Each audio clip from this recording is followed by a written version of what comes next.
ఇవాళ కథలో అస్సలు టైం లేని ఒక రిచ్ బిజినెస్ మ్యాన్ కి ఎప్పుడు లేని కష్టం వచ్చింది. తన బిజినెస్ లో 50 కోట్లు అవసరం వచ్చింది.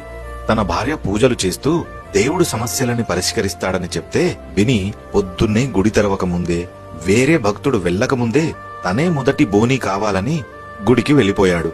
కాని అక్కడ ముందుగానే ఒక భిక్షవాడు గుడి తలుపుల ముందు, స్వామి, నా బాబుకి ఒంట్లో బాలేదు, 100 రూపాయల డబ్బు ఉంటే వాడికి వైద్యం చేయిస్తాను అని మొక్కుతుంటాడు.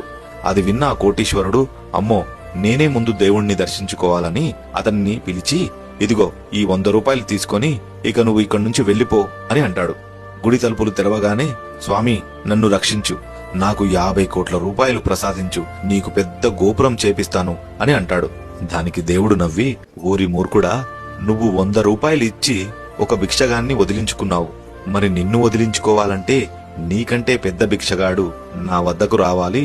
అయినా నిన్ను గుడికి రప్పించడానికి ప్రధాన కారణం నా గుడి మెట్ల ముందున్న భక్తుడికి అవసరం కలగడం, నీకు పరోపకారానికి అర్థం చెప్పడం.